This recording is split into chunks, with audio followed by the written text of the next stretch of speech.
Paulo e Timóteo, servos de Cristo Jesus, a todos os santos em Cristo Jesus, inclusive bispos e diáconos que vivem em Filipos. Graça e paz a vós outros, de parte de Deus, nosso Pai, e do Senhor Jesus Cristo.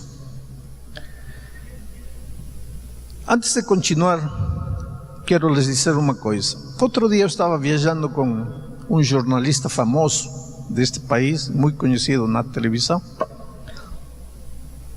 Estávamos indo de São Paulo para Brasília, ele estava sentado ao meu lado, começamos a conversar, e eu me identifiquei como pastor, e ele me fez uma pergunta, porque ele é ateu, e ele não esconde o fato de ser ateu, não acredita em Deus, não acredita no diabo, não acredita em nada, não acredita na Bíblia. E ele me disse: como um livro tão antigo, porque este livro tem séculos. Sim, claro. Como um livro tão antigo pode ter alguma relevância para a gente que vive hoje? Porque quando os que escreveram a Bíblia usavam sandália, usavam túnica, cabelo comprido, barba. Não existia nada, não existia telefone, não existia internet, não havia computador, não havia iPad. Então, como um livro tão antigo pode servir hoje? E tem muita gente que se pergunta isso. E eu acho que essa pergunta existe porque nós, os pastores, às vezes somos os culpados, nós, os pregadores. Porque nós pregamos, às vezes, a Bíblia como uma linda exposição de verdades. E nada mais. Mas a Bíblia não tem como objetivo expor verdades. Volto a repetir, a Bíblia é o manual da felicidade. A Bíblia é uma carta de amor que Deus te escreveu para você ser feliz. Então você tem que tomar o texto bíblico e trazer do texto bíblico antigo as lições práticas que funcionam hoje. Agora, a pergunta é: como um livro tão antigo pode servir para o ser humano de hoje? A cultura mudou, a comida mudou, a roupa mudou. Como pode servir? Pode servir. E sabe por quê? Porque a cultura mudou, a comida mudou, a roupa mudou, muita coisa mudou, a tecnologia mudou, mas o ser humano não mudou. O ser humano dos tempos bíblicos, os medos do ser humano dos tempos bíblicos, continuam sendo os medos do ser humano de nossos tempos. O egoísmo que destruía a vida dos homens daquele tempo é o mesmo egoísmo que destrói a vida dos homens hoje. Os problemas que os lares enfrentavam naqueles tempos são os mesmos problemas que os lares enfrentam hoje. Então, pode ter mudado a cultura, mas o coração humano não mudou. Portanto, as verdades eternas da palavra de Deus servem para hoje. É missão, é tarefa dos pregadores não ficar na exposição bíblica, mas tirar do texto bíblico as lições que servem hoje. Por exemplo, se você entrou hoje, amanhã você tem uma dívida para pagar, está devendo 4 meses a prestação da casa, e se não pagar amanhã vai ser despejado, e você entrou esta noite aqui esperando uma resposta divina para o drama que você está vivendo, e eu perco 1 hora na exposição bíblica sem mostrar para você como é que Deus vai ajudar você a resolver o drama que está vivendo agora. Então eu, como pregador, não cumpri com a minha missão. A pregação não é uma bela exposição de teologia, nem uma obra maravilhosa de retórica, de oratória. Quando eu elaboro a minha mensagem, eu estou pensando em você. Agora você vai dizer: como você me conhece? Não, eu não conheço você, mas eu me conheço. E você não é diferente de mim. Os medos que eu tenho são os medos que você tem. As ansiedades que você tem também se abrigam em meu coração. Eu também sou esposo, eu também sou pai, eu também me enfermo, eu também preciso comprar pão. Eu não sou diferente de você. Então eu tento procurar no texto bíblico as respostas para a minha vida. E eu descobri que as respostas que eu acho na Bíblia para mim são respostas que valem para você. Então, dito isto, vamos entrar no texto bíblico. O texto bíblico começa dizendo assim: Paulo e Timóteo, servos de Jesus Cristo, escrevem a todos os santos em Cristo Jesus, inclusive bispos e diáconos que vivem em Filipos. Paulo escreve aos santos que vivem em Filipos, aos santos em Cristo Jesus. Aqui vem o primeiro pensamento. Só existe uma maneira de ser santo: estar em Cristo Jesus. Quando você pensa em santidade, não pense em boa conduta, não pense em bom comportamento, não pense naquilo que tem que fazer, que não tem que fazer. Quando você pensa em santidade, pense em Jesus Cristo. Você é santo na medida que estiver em Cristo Jesus. A vida cristã é relacionamento com Cristo. Se você deseja ser um cristão, o primeiro passo é apaixonar-se por Jesus, relacionar-se com Ele, viver com Ele. Jesus tem que ser o primeiro e o último na sua vida. Por isso que eu digo que quem melhor entende o que é ser cristão são os jovens, especialmente os jovens apaixonados. Porque quando você está apaixonado por alguém, acorda, a primeira imagem que vem é a noiva. Come na noiva, trabalha a noiva, estuda a noiva, passa por uma vitrine, vê uma roupa, a noiva, chega à noite, dorme, a noiva. O dia que você chegar abre os olhos, Jesus, come, Jesus, compra, Jesus, caminha, Jesus, trabalha, Jesus, dorme, Jesus, você chegou a ser cristão. Se você não chega a esse ponto, você é apenas um membro de igreja. E se você é um membro de igreja, o seu afã, a sua preocupação vai ser que ninguém me veja fazendo algo errado para que não me disciplinem. Mas se você está apaixonado por Jesus, você não vai viver em função dos seres humanos, você vai viver em função de um amor maravilhoso. Você precisa se apaixonar por Cristo. Porque quando uma pessoa ama a outra, o que mais quer é ver a outra pessoa feliz. Aí você descobriu o que é vida cristã. Santo, desde o ponto de vista bíblico, não é aquele que não peca. A palavra santo, na linguagem grega, quer dizer separado. Vamos dizer que eu pego esta folha e a separo. Esse ato de separar a folha das outras folhas é santificar. Eu estou santificando em grego, estou santificando a folha. Esta folha é santa, que quer dizer, foi separada das outras. Aqui está, não no sentido pejorativo, mas aqui está o montão. O montão. Eu tiro esta da multidão para um propósito especial. Eu vou levar esta folha na minha Bíblia. Eu santifiquei a folha. Quando Paulo disse que escreve aos santos, ele está dizendo: estou escrevendo para aqueles que um dia foram separados da multidão, para um propósito maravilhoso. E querido, você é chamado a ser santo, quer dizer, Deus tem um plano lindo para a sua vida. Um plano que você talvez ainda não descobriu. Eu um dia conheci uma moça que estava com a vida completamente destruída.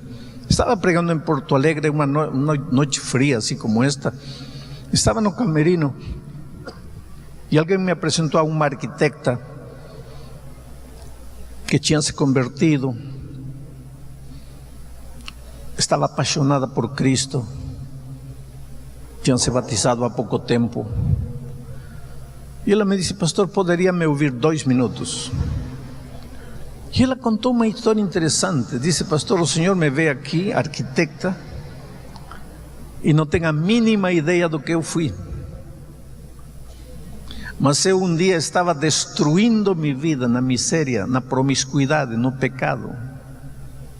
Eu não era nem sombra do que sou hoje. Eu não servia nada, eu não valia nada, eu não tinha respeito próprio, eu não tinha dignidade, eu não tinha valores, virtudes. Eu era lixo, pastor. Até que um dia descobri que Deus tem um plano para a minha vida. E eu vivia como vivia porque eu não sabia para que vim ao mundo, o que faço nesta terra, para que nasci. E o dia que eu descobri que eu vim para este mundo com um plano maravilhoso de Deus para mim, esse dia tive vergonha de continuar no lixo e saí de lá. Agora ela é santa, quer dizer, separada da multidão, para um propósito nobre. Muitos de vocês cada manhã se levantam e sabem o que vão fazer. Mas você conhece qual é o plano de Deus para a tua vida? Não estou falando de ser advogado, ser médico, ser engenheiro, não. Você sabe para onde está indo. Você tem certeza de olhar para o futuro assim, mas sem medo. Saber que é um plano glorioso para a sua vida. E mesmo que neste momento as coisas estão escuras na sua volta, você não enxerga a saída. Está vivendo um drama, está vivendo um problema, parece que está tudo errado, nada dá resultado. Mas você sabe que você está indo para lá. E que tudo isto é acidente de percurso. E que tudo isto vai passar. Porque tem um plano divino para você esperando lá. Isso lhe dá sustento à tua vida. Isso lhe dá sentido à tua vida. Isso lhe dá plenitude à tua vida. E Deus quer que você viva desse jeito. Por isso Jesus um dia disse: eu vim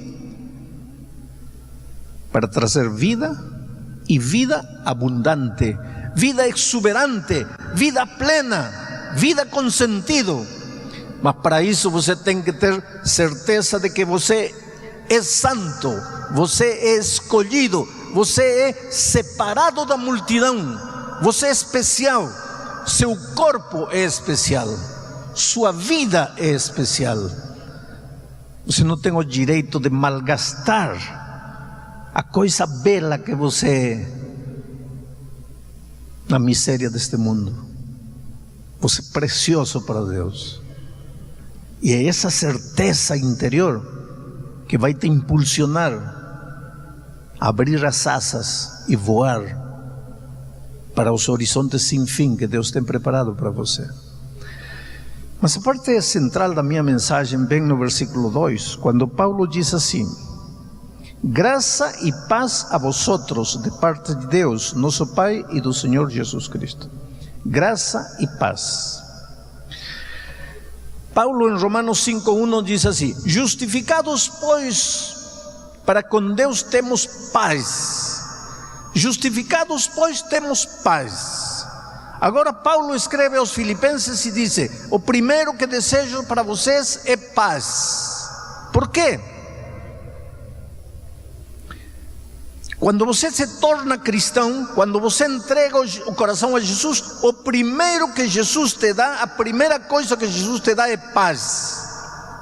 Por que paz? Porque quando Adão e Eva caíram no pecado, o primeiro sentimento negativo que o inimigo colocou neles foi o medo, que é contrário da paz.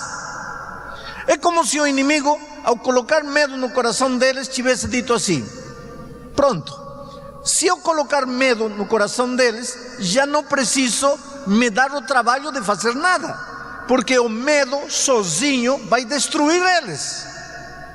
E é verdade, o medo paralisa, o medo te desintegra, o medo não te deixa avançar, não te deixa crescer, não te deixa aprender. Você sabe que a vida é aprendizagem. Não tenha medo de aprender, porque aprender é viver. O dia que você para de aprender, já não vive. Os mortos não aprendem, os vivos aprendemos. Uma das coisas boas que os vivos temos é que aprendemos. Mas você sabe o que é aprender? Aprender é tirar o pé do terreno seguro e pisar no terreno que você não conhece. Porque o que você conhece, isso é o que é seguro. Mas o desconhecido, isso é aprendizagem. Eu vou conquistar nova terra, eu vou entrar num território que não conheço, eu vou aprender. Por que o ser humano não quer aprender?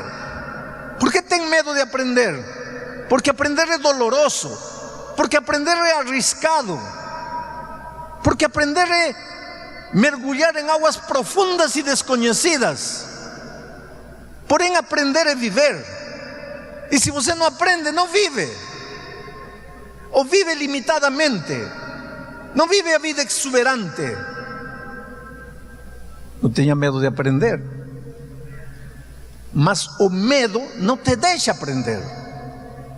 O medo te paralisa, o medo te amarra, o medo te escraviza. Você não consegue sair. Você sabe que 98% dos problemas que vivemos tem sua origem no medo.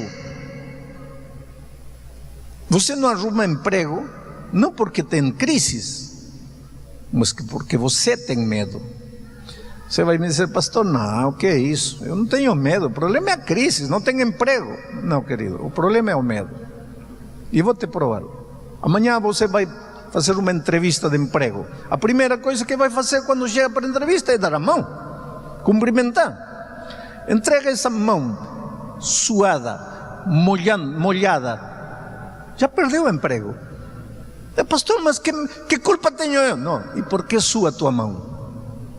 Medo. Você sabe que tem gente que vive com medo, medo da própria vida. Você sabe que tem gente que não se sente digna de viver. Caminha pela vida como se o mundo todo lhe estivesse fazendo um favor. Eu te digo uma coisa: quando você arruma emprego, o que o patrão vai te dar cada final de mês? Dinheiro. E em troca desse dinheiro que ele vai te dar uma vez por mês, o que você vai dar para ele 30 dias por mês? Vida. Seu talento, sua força, sua energia, suas ideias. E o que o patrão vai te dar? Dinheiro. Coloca na balança, o que pesa mais? Dinheiro ou tua vida? Então me diga, quem está fazendo favor a quem? E por que você então vai a procurar emprego pensando no seu coração: tomara que me dê? Como que tomara que me dê? Você vai fazer um favor a ele. Por que você vai sentir indigno? Mas o medo. O medo por que um homem grita com a esposa? Medo. Quando numa discussão Começa a gritar, para de defender suas ideias e começa a se defender a si mesmo. Lembra disso? Quando numa discussão, deles começa a gritar, para de defender suas ideias, começa a se defender a si mesmo. O medo faz gritar. O medo. Então, ser humano com medo não é feliz. Não é feliz na vida familiar, não é feliz na vida financeira, não é feliz. Outro dia, eu estava conversando com um homem que bateu no garoto de 5 anos, no seu filho. Ele disse que castigou, bateu. Só que depois de bater, ele descobriu que ele estava errado e o filho de 5 anos tinha razão. E ele veio falar comigo porque todo mundo dizia para ele: pede perdão a teu filho. Mas ele disse: se eu pedir perdão, perco a autoridade. Tem medo de quê? De dizer que um garoto de 5 anos, nesse quesito, sabe mais do que você de 40 anos. Você, como patrão, tem medo de dizer que o faxineiro, nesse item que estavam discutindo, está certo, e você, como patrão com doutorado na Harvard, está errado. Medo de quê? Você sabe que a vida está cheia de medo. É o medo que estraga os relacionamentos, estraga os casamentos, estraga as amizades, estraga as relações laborais. É o medo que arruina a vida financeira. Medo. Como o medo pode arruinar a vida financeira? Tem gente que abre o guarda-sapato e diz assim: não tenho sapato. 40 pares aí. Não tenho sapato. E esses 40, não, mas que nenhum deles combina com a roupa que tenho. Tem gente que, para ir à igreja, abre o guarda-roupa. Não tenho roupa. 20 vestidos aí. Não, mas que já me viram com esse. E qual é o problema que te vejam por segunda vez com esse? Medo. Medo de quê? Que pensem que não tenho dinheiro para comprar outra roupa. Você já viu que você vive em função do medo? E aí tira o cartão de crédito, e quando chega a hora de pagar, você está sorrindo, mas me diz se a vida não é isso. Agora, quando você entrega o coração a Jesus, o primeiro que Ele faz é colocar paz em teu coração.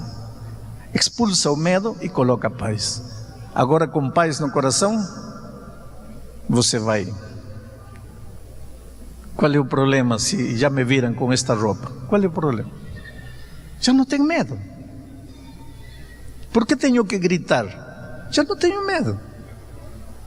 Por que tenho que mostrar que sempre estou com a razão? Só porque tenho um doutorado? Não, se acabou o medo. E quando se acabou o medo, a vida se facilita.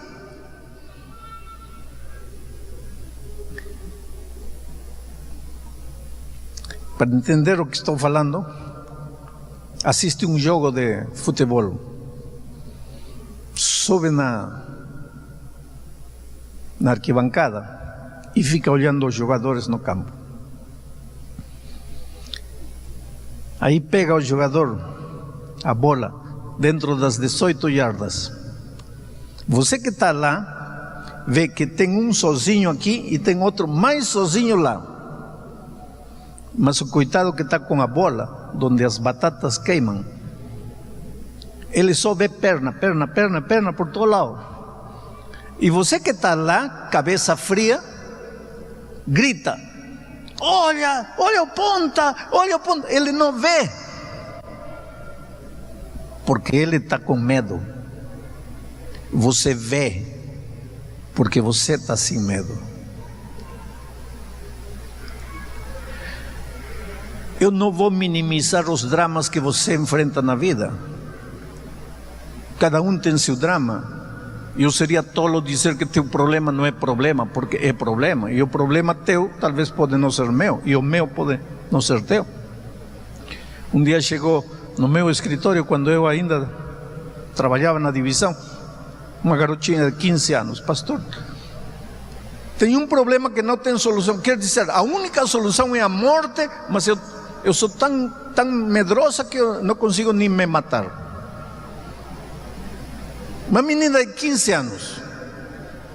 Como é que a única solução é a morte? Qual é o teu problema? É que estou grávida. Sou filha única. Meus pais não sabem. Como que eu vou falar para eles que estou grávida? Esse é um drama. Não para você, mas para ela esse é o drama final. A vida tinha acabado para ela. Eu não vou minimizar teu problema esta noite. Agora tem uma coisa: quando teu coração está cheio de medo, você olha para o problema e não vê saída. Não vê. Olha para aqui, não vê saída. Não tem saída, não tem saída. Então só enxerga duas saídas: uma, fugir, desaparecer, sumir. A outra, dar-se um tiro. Mas nenhuma dessas é saída. Agora, quando você vai a Cristo, Ele não faz desaparecer os dramas, Ele não faz desaparecer os problemas, mas Ele te dá paz. E quando o medo sai de teu coração e você enxerga a vida com paz, aí você percebe que estava se afogando num copo de água. Você já pensou o que quer dizer a expressão afogar-se num copo de água? Querido, afogue-se no mar, afogue-se na lagoa, afogue-se na piscina, afogue-se no rio, afogue-se no chuveiro, afogue-se na tina, mas num copo de água.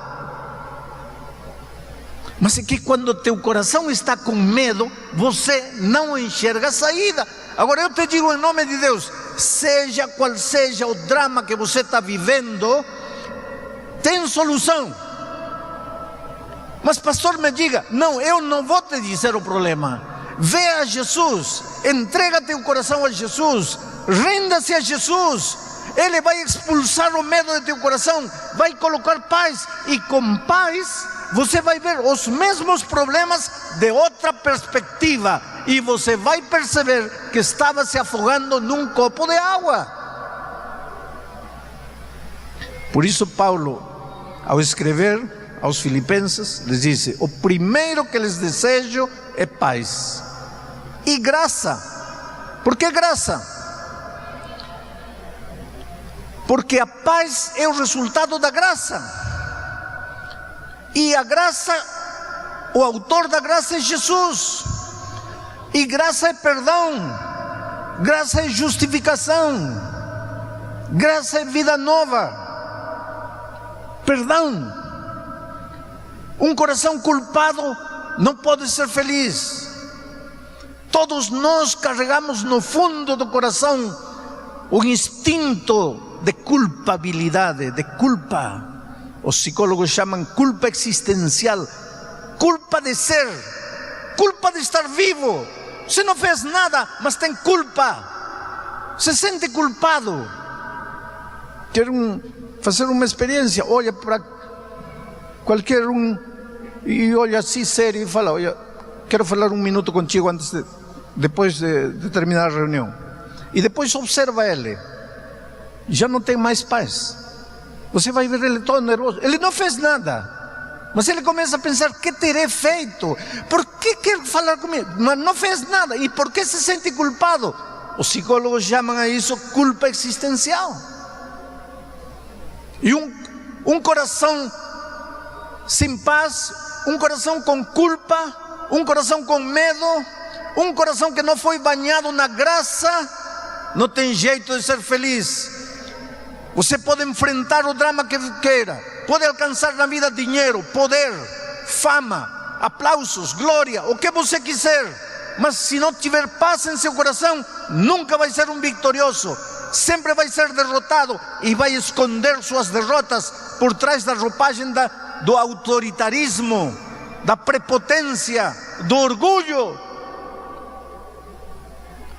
E tudo isso acabaria se você fosse a Jesus e lhe entregasse o coração. Eu estava vindo um dia da Austrália para aqui, para o Brasil, e parei um dia em Bangkok, na capital de Tailândia. Naquele tempo a Varig ainda existia, e meu voo de Bangkok para São Paulo era para Varig, era pela Varig, a Varig só chegaria no dia seguinte. Fiquei um dia em Bangkok, peguei um táxi e falei para o taxista, me leva num hotel no centro da cidade. E entrei no táxi, fomos indo, e ele me disse: de onde você vem? Falei: eu venho de Sydney, da Austrália. E está indo para onde? Estou indo para São Paulo, Brasil. E o que você está fazendo aqui? E eu não estava fazendo nada em Bangkok. Em realidade, eu estava de passagem. Eu estava esperando o meu voo para São Paulo. Mas interessante a pergunta dele: o que você está fazendo aqui? E eu acho que Deus inspirou a resposta, porque eu olhei para ele e disse: olha, eu vim aqui só para dizer para você que Deus te ama. Que? Eu vim aqui só para te dizer que Deus te ama e que não importa o que você tenha feito na vida, hoje, se você entregar o coração a Jesus, pode nascer de novo. O quê? Falei: isso. Você me perguntou o que eu estou fazendo em Bangkok. Eu não estou fazendo nada, eu vim só para te dizer isso. Mas não é possível. Pois é isso. O homem começou a ficar nervoso e me disse: você não é policial? Não. O que você é? Falei: eu sou um pastor. O que é um pastor? Esqueci que estava em Tailândia. É interessante que nós pensamos que o mundo todo é cristão, quando o cristianismo no mundo é um grãozinho de areia. Diante da humanidade, o cristianismo não é nada. A massa da população mundial está nessa região lá, e jamais muitos ouviram falar sequer que Jesus existe. O que é pastor? Falei: eu sou uma espécie de sacerdote. Trabalho para Deus. Sou um servo de Deus. E vim em nome de Deus para te dizer que não importa o que você tenha feito, hoje você pode começar uma nova vida. Ele me disse: olha, fala em sério, você não é policial? Falei: não, eu sou um pastor. Ele encostou o carro, saiu da estrada e começou a chorar. Primeiro a chorar assim, normalmente, e depois a chorar escandalosamente, a chorar assim com soluços. Imediatamente eu percebi que aquele homem carregava culpa, e uma culpa profunda. E coloquei minha mão no seu ombro, e ele olhou para mim e me disse: por favor, me fala a verdade, quem é você? Falei: estou te falando a verdade, eu sou um pastor, eu vim em nome de Deus para dizer-te que você é precioso para Ele. Você não precisa me dizer o que você fez, mas você está carregado de culpa. Você precisa ter paz em seu coração, e nunca vai ter paz se não aceitar o perdão que Jesus quer te dar. E esse homem me contou uma história impressionante. Casou com 18 anos no interior da Tailândia. Ele matava patos. Lá come muito marreco. Ele matava marrecos. Esse era seu trabalho. Um dia, por algum motivo, retornou para casa mais cedo e encontrou a sua esposa jovem com outro homem na sua casa. Ele foi na cozinha, pegou um machete, um machado, um facão de matar marreco, e matou os dois. E ficou desesperado, sem saber o que fazer. E o melhor lugar para se esconder numa cidade grande, o melhor lugar para se esconder é uma cidade grande. Numa cidade grande ninguém sabe quem mora ao lado, ninguém sabe o nome de ninguém, ninguém se importa com ninguém. E ele fugiu para Bangkok, uma cidade de 6 milhões de habitantes naquele tempo. E passaram 30 anos. Lá ele casou-se de novo, tinha 3 filhos lindos, aprendeu a falar um pouco de inglês, era taxista e fazia serviço no aeroporto. E ele disse: há noites que eu tenho pesadelos terríveis, eu sinto como que, assim em meus sonhos, minhas mãos manchadas de sangue, uma voz que me disse assassino. Eu sinto que em meu sonho eu vejo que os policiais entram, me algemam, me arrastam, e meus filhos ficam chorando, e os policiais me levam. 30 anos sem paz,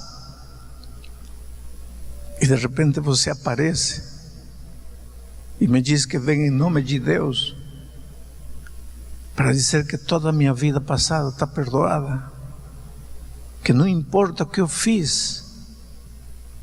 Fala a verdade, quem é você? Falei: estou te falando a verdade, eu sou um ministro de Deus, e não importa o que você fez, teus pesadelos acabaram hoje, tua vida passada terminou hoje. O que preciso fazer? Nada, porque é graça, é grátis, não se paga nada.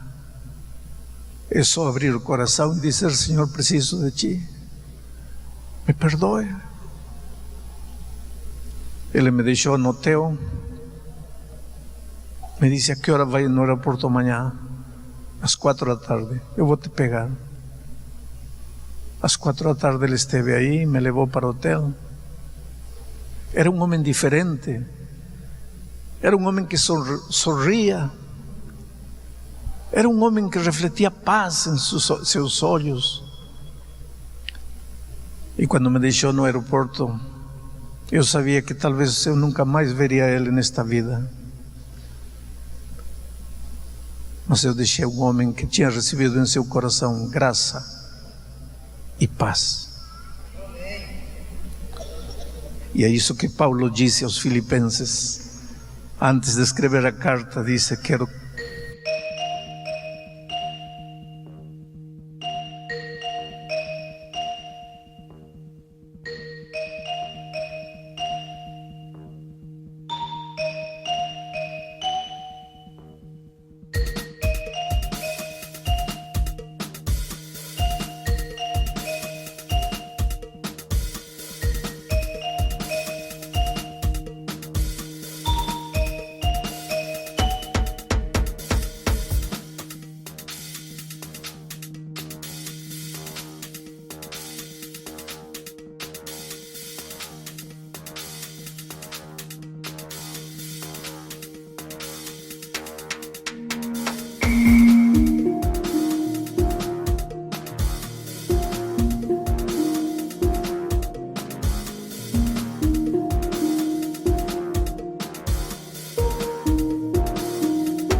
Justificados pela fé, temos paz com Deus por nosso Senhor Jesus Cristo. Paz. A palavra-chave neste texto, depois da fonte de tudo bom que é Cristo Jesus, a palavra-chave é paz.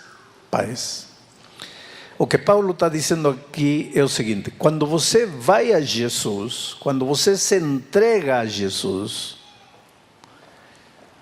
a primeira coisa que Jesus te dá é paz. Paz. Interessante. Se você está doente e você vem à igreja e você se entrega a Jesus, a primeira coisa que Jesus te dá não é saúde, é paz.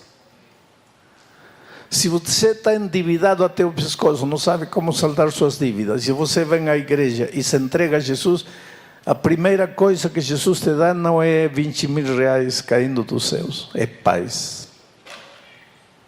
Se você está sem emprego e você se entrega a Jesus, a primeira coisa que Jesus te dá não é emprego, é paz. Se teu casamento está destruído ou semi-destruído e você se entrega a Jesus, a primeira coisa que Jesus te dá é paz. Se teu filho está nas drogas ou está em caminhos errados, se autodestruindo e fazendo você sofrer, e você vem uma noite como esta para a igreja e se entrega a Jesus, a primeira coisa que Jesus faz não é tirar teu filho das drogas, é colocar paz em teu coração. Por quê? Acaso Deus não sabe os dramas que vivemos? Acaso Deus não conhece as circunstâncias difíceis que nos envolvem? Acaso Jesus não está interessado em entrar na tua vida e colocar as coisas em ordem? Claro que sim. Eu já disse ontem, já disse muito, você é a coisa mais preciosa, mais linda que Deus tem nesta vida. Deus te ama. O que mais Deus quer é ver você feliz, com a família feliz, com saúde emocional, com saúde mental, com saúde física. O que mais Deus quer é que você realize seus sonhos, que você envelheça vendo seus filhos, seus netos felizes, prósperos, encaminhados. Deus quer ajudar você.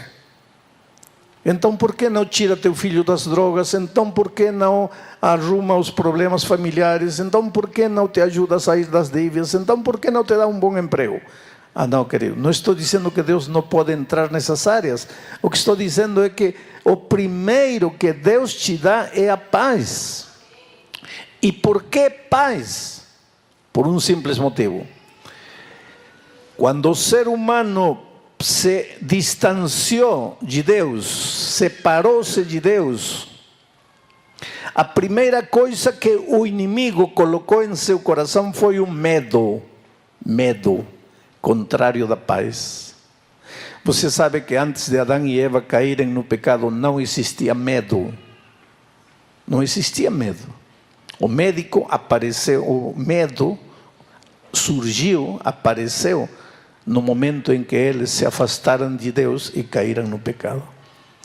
A primeira coisa que o inimigo colocou, o primeiro sentimento negativo que colocou no coração de Adão e Eva foi o medo, como dizendo assim: se eu colocar medo, já não preciso fazer mais nada. O medo sozinho vai se encarregar de destruir a vida destes dois. Que é isso que acontece. O medo é a origem de todos os nossos problemas. Se você está endividado, o problema é o medo. Se você está sem emprego, o problema é o medo. Se teu filho está nas drogas, o problema é o medo. E agora eu sei que você vai discutir, vai dizer, pastor, não é assim. Mas infelizmente é assim. E vou mostrar tudo isso ao longo da mensagem desta noite. Por isso, porque quando você se afastou de Deus, a primeira coisa que o inimigo colocou em seu coração é medo, para que o medo se encarregasse de destruir tua vida por completo. Quando você se devolve a Jesus, a primeira coisa que Jesus te dá é tirar, o que Jesus faz na tua vida é tirar o medo e colocar a paz. Porque agora com paz, as coisas, as circunstâncias vão cambiar radicalmente na tua vida. O que você não podia antes com medo, agora com paz você vai conseguir. Lembram-se da história de ontem, de Agar? A história está em Gênesis, capítulo 21. Vejam, vou ler um versículo da história de Agar. Lembram o que disse de Agar? Agar estava no deserto, desesperada, pensava, já não consigo fazer mais nada. Deixou o filho debaixo da árvore, foi lá, olhando para o lado oposto, chorando, dizendo, já não quero ver quando meu filho morrer, estou perdida, estou acabada, estou destruída. E então aparece o anjo, e veja o que o anjo diz. E ouviu, então,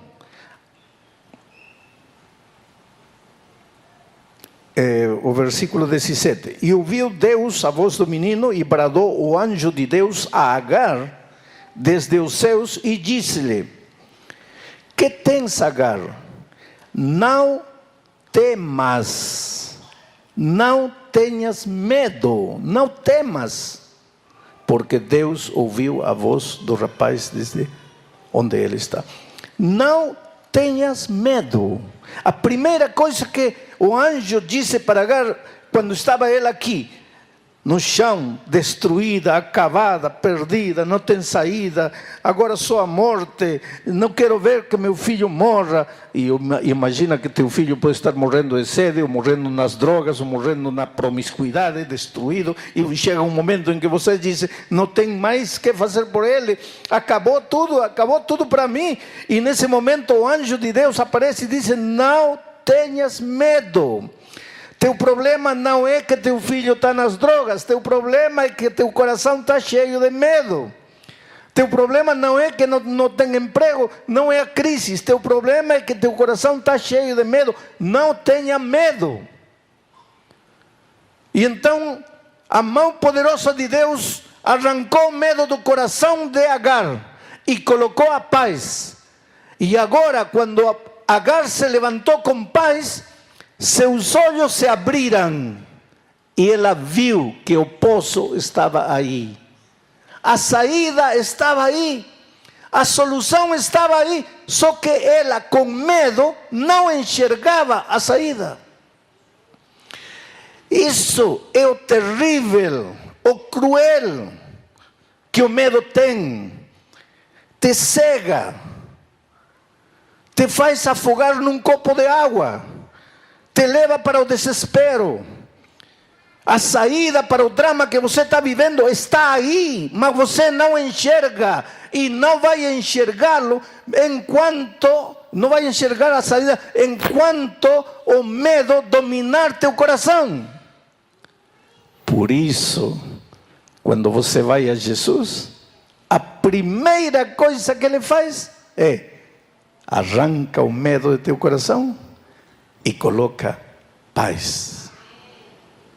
Paz. Como é que o medo destrói tua vida? Eu não sou psicólogo, mas eu vou falar do medo não desde o ponto de vista psicológico, mas desde o ponto de vista teológico. Deus criou você como uma unidade que não se pode separar. As tuas faculdades físicas formam teu corpo. As tuas faculdades mentais formam tuas ideias, teus pensamentos, tuas faculdades emocionais, teus sentimentos. Você é um ser espiritual. Você é um ser completo. Não tem como você querer ser apenas físico, biológico, não. Os animais podem ser, você não, você é ser humano. E mesmo você não querendo, querido, você é um ser espiritual. Outro dia alguém disse para mim: pastor, eu não sou espiritual porque eu não acredito em Deus. O fato de você não acreditar em Deus não quer dizer que você deixa de ser um ser espiritual. Sim, mas eu não acredito em Deus. Está bem, pode não acreditar em Deus. Vou te fazer uma ilustração. Você é um ser físico, biológico. Mas você não acredita na fome. Tudo bem, você pode não acreditar. Mas quando chega a hora de comer, vai procurar comida. Mas você não acredita na fome, mas vai comer. Mas você pode escrever 50.000 livros dizendo que a fome não existe, mas vai comer. Você pode gritar, proclamar aos quatro ventos que a fome não existe, vai comer. Porque isso não depende de você, não depende do que você acredita. Você é um ser físico, biológico. Aceite ou não aceite, é assim Deus te criou. A mesma coisa acontece. Você é um ser espiritual. Não acredito. Pode gritar que não acredita. Pode escrever livros dizendo que não acredita. Mas teu coração sente falta de Deus. Você nunca vai ser completo sem Deus. Agora, que faz da vida uma vida com sentido? Para ter uma vida completa, uma vida com sentido, você tem que estar no Deus da vida. E Jesus Cristo disse: eu sou o caminho, a verdade e a vida. Jesus é a vida. Quando você está em Cristo, a tua vida está completa, está íntegra. As faculdades mentais, físicas, espirituais, todas juntas. Você em harmonia. Então tudo que você realiza com seu ser inteiro. E tudo que tuas mãos tocam prospera, progrede. Mas o que acontece quando você se afasta do Senhor da vida? Quando você se afasta de Jesus, que é a vida, você entra no território da morte. Não para de viver, mas já está no território da morte. E sabe o que acontece aqui? Se apodera do medo. Por quê? Seu coração, seu ser inteiro se desintegra, se faz pedaços. E aí você não pode enfrentar os dramas da vida. Aí você não tem mais condições de enfrentar as circunstâncias da vida. Aí você se esconde. Lembra o que aconteceu com Adão e Eva quando pecaram? Se esconderam. Por que se esconderam? Porque tive medo, disse Adão. Uma das coisas que o medo faz é te fazer esconder. Esconder da vida. Esconder da realidade, esconder de ti mesmo. Adão e Eva se esconderam detrás de uma árvore. Às vezes você inventa o orgulho, a soberbia para se esconder por trás daquela roupagem de orgulho, de soberbia. Existe um menino trêmulo, destruído pelo pecado, com medo de vencer, medo de viver. Você grita, mas por trás desse grito há uma criança chorando, desesperada, com medo. Você compra, e por trás desse compra, há uma criança que não sabe como preencher o vazio do coração humano. E você não percebe. Então aqui você joga a culpa na esposa, no esposo, no filho, na situação política, na situação financeira do país, na crise. Joga culpa no vizinho, joga culpa nos pais que não te amaram, que não te ajudaram, joga culpa no irmão, joga culpa em todo mundo e finalmente joga culpa em si mesmo. E então você acha que o único que você merece é morrer e pegar um revólver e se dar um tiro. Muita gente termina assim. Agora, a vida é tão simples, porque em lugar de estar se escondendo, se defendendo, através do orgulho, da mentira, de projetar uma falsa imagem, se em lugar de fazer essas coisas, você reconhecesse que precisa de Jesus e voltasse a Jesus, ao chegar a Cristo, encontraria o sentido da vida. Quando você vai a Jesus, Jesus recolhe os pedacinhos de sua personalidade, das suas emoções destruídas e vai juntando os cacos e fazendo você um ser vivo, pleno, com sentido de novo. Por isso que a Bíblia é um permanente livro de convite. Hoje é o dia de boa nova. Hoje é o dia de salvação. Quando você se entrega a Jesus, as circunstâncias não mudam. Você está enfermo. Você se entrega a Jesus. Não quer dizer que no dia seguinte você está curado. Mas quando você se entrega a Jesus, no dia seguinte deixa de ter medo. E enfrenta a enfermidade, não com a atitude do derrotado, abandonado, injustiçado, mas com a atitude do vencedor em Cristo. Porque você sabe que aconteça o que acontecer, a tua vida está nas mãos de Jesus. Tem outra coisa. Quer outro exemplo bíblico disso? Pedro. Lembra a noite em que Pedro estava no mar de Galileia, tormenta, chuva, trovão, escuridão, água entrando no barco.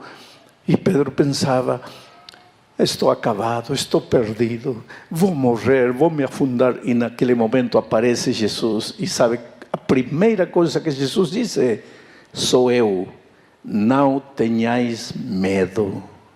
Quer dizer, o problema dos discípulos aquela noite no mar de Galileia não era a tempestade, não era a escuridão, não era a tormenta, não eram as ondas gigantescas. Tudo isso existia, mas isso não era o problema. O problema era o medo do coração. E quando Jesus chegou, Ele não acalmou a tempestade. Ele acalmou a tempestade em outras circunstâncias, mas naquela ocasião não. Ele não acalmou a tempestade. O que fez? Tirou o medo do coração de Pedro. E quando Jesus colocou a paz, esse covarde Pedro, que um minuto antes estava chorando, desesperado: vou morrer, acabou, já não posso mais, estou perdido, estou destruído.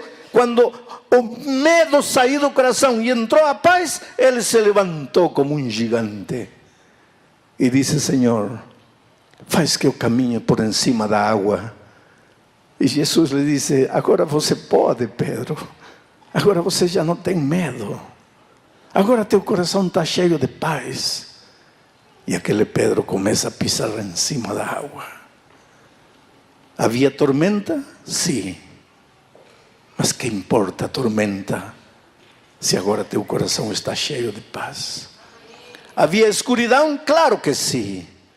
Mas que importa a escuridão se teu coração está cheio de paz? Oh querido, às vezes nós os cristãos queremos soluções instantâneas, miraculosas de parte de Deus.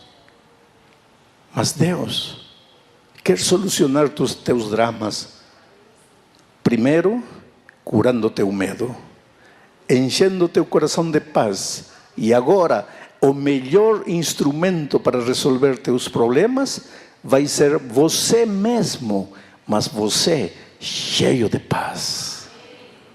Porque você com medo é um derrotado, é um fracassado. Vai viver sempre uma vida mentirosa, uma vida inventada por você, uma vida que não existe, escondendo-se de tudo. Mas quando você tem paz no coração, você se mostra. Você encara a vida com atitude vitoriosa. E Deus tem sonhos fantásticos para você. Sabe que ao longo da minha vida, eu encontro pessoas. Eu faço evangelismo no mundo, sabe? Em diferentes países, em diferentes circunstâncias. Encontro gente pobre, acabada, destruída pela vida, marginais, delinquentes, prostitutas, gente que não sabe o que fazer, não sabe para onde ir. Mas também encontro gente extraordinária, cidadãos de respeito, de posição social elevada, de posição financeira extraordinária, gente que aparentemente não faltaria nada na vida deles, e no entanto, os primeiros e os segundos, em algum momento da vida, dizem: Senhor, eu preciso de Jesus, meu coração está vazio, minha vida não tem sentido, não sei o que fazer. O fato de você estar presente esta noite não é apenas a cortesia que você demonstrou com um amigo que te convidou para vir à igreja. O fato de você estar presente nesta noite é que teu coração está buscando. E teu coração seguirá buscando a vida toda. E essa búsqueda chegará ao fim quando você finalmente se entregar a Jesus. Então não terá mais que correr. Então não terá mais por que se esconder. Então não terá mais por que temer. Porque Jesus terá concedido para você a paz que te capacita para viver uma dimensão da vida que talvez até hoje você não conhece. Eu conheci há muitos anos atrás o dono de uma fábrica de farinha, um homem cheio de dinheiro, mas um homem vazio, prepotente, soberbio, orgulhoso. O dinheiro que pode ser uma bênção nas mãos de aqueles que temem a Deus, torna-se uma maldição nas mãos de aqueles que não têm o temor de Deus. O dinheiro às vezes é usado para explorar, para abusar, para controlar a vida das pessoas. E este homem usava o dinheiro dessa maneira. Gritava. Podia pagar o salário sexta-feira às 4 da tarde, não pagava. Uma fila enorme de gente esperando o salário. Por que não paga? Porque no fundo o que ele queria é ver aquela fila enorme de gente dependendo dele. Crueldade. Apenas crueldade. Injustiça humana.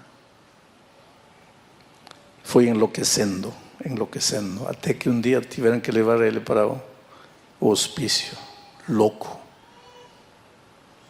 Depois de um tempo saiu do hospício, ficou em casa, ainda aéreo. Ficava andando pela rua, todo ido assim. Não tinha noção da vida, da realidade. Até que um dia entrou na igreja assim e recebeu a palavra de Deus em seu coração. E nunca teve tanta paz em sua vida como quando ouviu a pregação aquela noite. Quando terminou a reunião, procurou o pastor e lhe disse: quero uma Bíblia. E começou a estudar a Bíblia. Agora voltou para casa com a Bíblia na mão. Voltou para casa com a Bíblia na mão e não se afastava da Bíblia. Dormia com a Bíblia, se levantava com a Bíblia, tomava café da manhã com a Bíblia, andava com a Bíblia, na rua com a Bíblia, na casa com a Bíblia, em todo lugar com a Bíblia. E a família olhava para ela, e entre eles diziam: a loucura agora lhe deu pela Bíblia.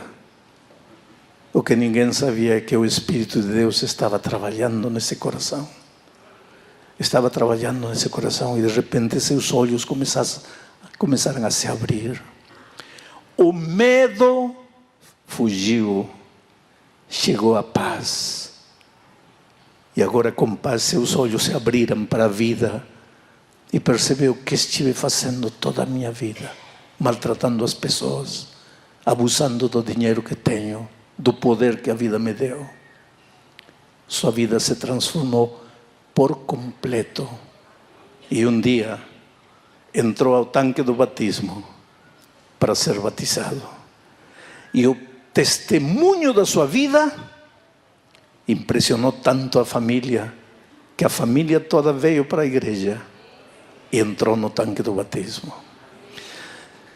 Ontem de manhã eu preguei uma mensagem de Ageu, e eu quero ler esta noite para vocês de novo um versículo dessa história que deixei de propósito para ler esta noite. Vejam o que diz Ageu capítulo